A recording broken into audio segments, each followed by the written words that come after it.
They're multi-platinum superstars and one of the world's hottest bands. They've inspired millions and annoyed countless more. They began as basement unknowns, then hit the brakes while on top of the world. So the question is, how did three tattooed punks from suburban San Diego go on to become one of the rudest, lewdest, most successful bands in the world today?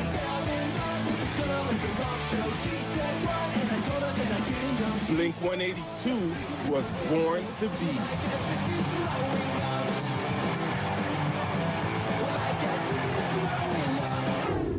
My mother always wanted me to be a lawyer, a doctor, an architect like my father. My dad insisted on medical school. I was always expected to be a part of the family business. A bank manager. But I was born to be.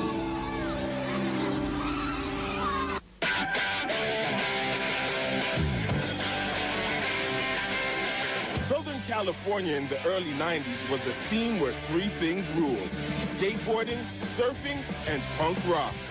San Diego is lots of ladies, lots of parties, and lots of, what else, Tom? Lots of water. Just boobs as far as the eye can see. Hi, my name's Mark. Mark Hoppus was born in Ridgecrest, a tiny town in the high desert of California. Hey, I'm from California, I can say it's rad. From the beginning, starting a band was all Mark could think about.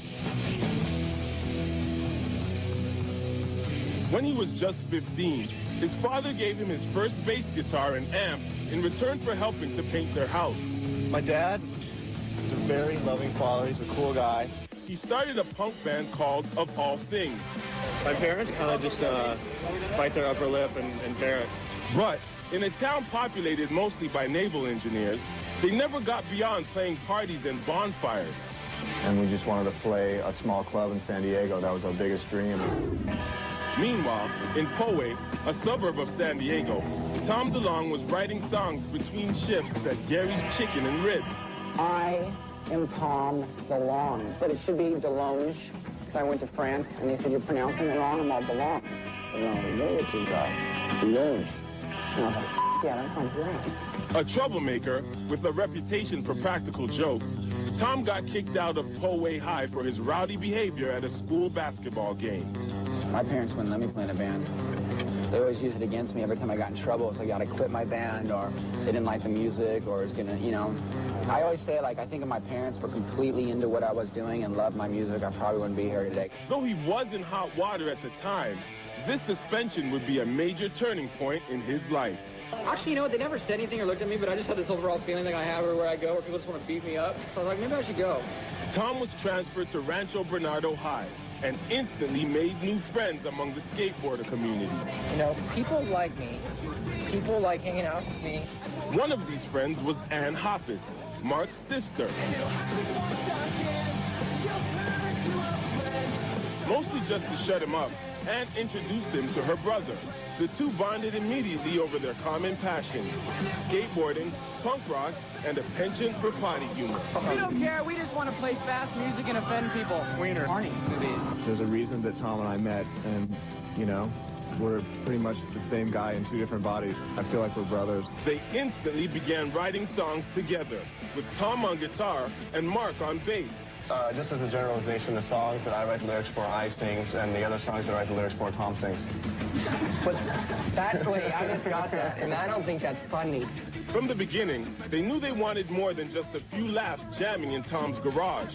So when you start a band, you always hope to God that you'll just end up playing in front of people. To be a proper band, they needed to fill out their sound. At a party, Tom met Scott Rayner, a local drummer also itching to start a band. The three began jamming in Scott's sound-insulated bedroom and were soon practicing every day. You start out as a punk rock band, and, you know, you don't care about anything, and you just have fun. You sleep on people's floors and break things and just entertain each other. They went through a series of band names reflecting their irreverent sense of humor. For a long time, we were calling ourselves Matchbox 20, but I guess somebody else already has that name. We were going through names like Duct Tape and Figure Eight. And they called our band Live for a while, but there's a band called Live, so we had to change our name. So we started with Blink. It stands for Boys Lusting Incredibly Nude Kids. No, I don't know. I made that up years ago. It's not funny, I know. It's just a name that Tom made up when we were skateboarding one night. He's like, how do we call our band Blink? Their first recorded output was the no-budget, lo-fi cassette Fly Swatter, recorded in Scott's bedroom. It was enough for them to land opening gigs in San Diego's all-ages scene. We were this stupid and lame before we started the band. And then we started a band, and then we decided to take our stupid, lame antics across the world.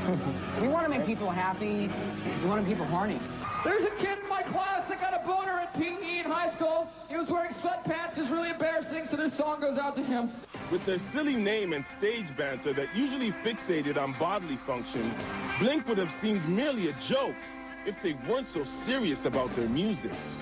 I don't know what people think, you know, I don't know what people are saying or whatever, but no matter what, we're going to try and make the best music we can, and we're going to do it for ourselves. It could be something beautiful.